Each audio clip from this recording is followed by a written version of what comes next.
Selamat malam teman-teman. Sebelumnya beberapa minggu lalu saya dihubungi oleh ya untuk menjelaskan apa yang terjadi tentang tuntutannya. Saya pikir ini juga pandangan saya nggak terlalu adil teman-teman untuk anak usia 20 tahun tuntutannya segitu. Lalu Kak Oya bercerita bila saya bisa menjembatani untuk surat perdamaian itu. Saya bilang iya, saya bisa.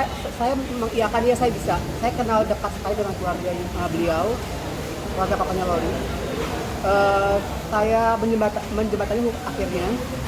Saya ngobrol dengan mereka, tapi nggak tahu kenapa setelah saya ketemu mereka, lalu saya diteror sama dia.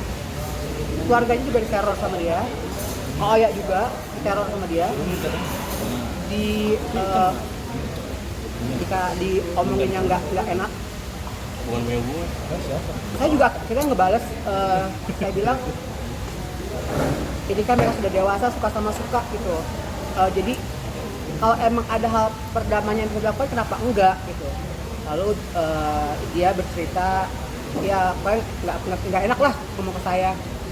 Saya semakin semangat untuk membantu adanya perdamaian ini gitu. Tapi kan ternyata pihak sananya malah nge-DM keluarga ayahnya Loli dengan kata-kata yang nggak enak, kata-kata yang kurang pantas. Saya dekat sekali dengan keluarga Loli, tapi mereka yang benar keluarga introvert yang nggak mau kenal publik gitu. Jadi dari zaman dulu juga nggak pernah tercium kan siapa ayahnya Loli gitu. Jadi saya juga minta maaf sebelumnya ke keluarga Loli karena sebelum saya berhubungan sama Kak Oya, mereka sudah bilang udah Bi, jangan diurus lagi masalahnya Loli dan Fadel. Aku bilang kenapa Ma? Aku bilang saya manggil orang tuanya Mama. Kenapa Ma? Kita kan harus berbicara yang benar gitu. Nggak usah takut. Emang kan Fadel mau menikahi Loli, aku bilang setelah keluar penjara. Jadi nggak ada hal yang ditutup-tutupin mah kayak gitu. Bukan ditutupin, mereka malas aja kalau misalnya ayahnya Loli diserang sama wanita itu. Dan sampai kemarin 2 hari yang lalu saya dikirimkan bukti DM perempuan itu nyerang ayahnya Loli. Dan sampai semalam, sampai tadi nih, tadi siang pas saya bikin status saya di pengadilan, saya langsung di-unfollow sama ayahnya Loli.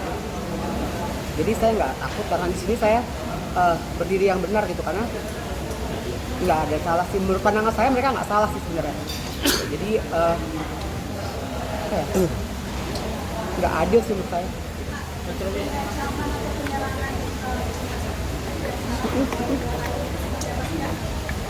Ya kata-kata nggak enak, kata-kata yang kasar, tahulah sendiri bahasanya dia seperti apa. Ke saya pun sama, gitu sama. Itu enggak ya ancamannya ya bukan ancaman sih, kata-kata yang kasar, kata-kata yang nggak mengakui lah apa gitu. Iya, makanya mereka sebenarnya malas untuk berhubungan sama dia karena kekasarannya itu. Saya kenal dari zaman mereka pacaran sampai Loli ada di dunia ini. Itu tuh Nikita langsung atau keluarganya? Karena Nikita kan saat ini masih berada di sel. Menurut Anda? Nikita langsung atau keluarganya? Ya menurut Anda? Dengan bahasa kasar seperti itu nggak mungkin admin kan? Dan kalau admin nggak mungkin langsung bisa langsung menghubungin, tahu itu ayahnya Loli, tahu itu mamahnya. Logikanya aja sih kayak gitu. Artinya bisa dibilang Niki masih bisa mendapat akses ponsel di dalam atau gimana? Kalau dengan iya, kalau logikanya seorang admin yang nggak kenal dengan keluarganya Niki tiba-tiba meng-DM beliau dengan bahasa kasar, ya logikanya di mana gitu? Nggak mungkin admin yang nggak kenal papanya Loli tiba-tiba nge-DM kayak gitu, bilang begini. Berarti Mas Rowi yakin betul itu dari Niki ya? Oh sih, kamera kok. Ya. Oke. Ya, oke.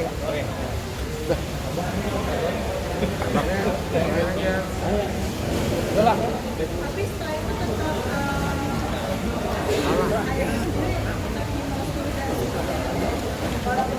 Dia merestui tapi dia malas ribut sama sana. Merah aja lah. Dia merestui tapi dia malas ribut sama yang di sana itu. Saya banyak kok bukti katanya dikirim di forward dari mamanya papanya Loli ke saya, kata-katanya kasar. Tapi ayah kandungnya Loli kepada yang bergamanya.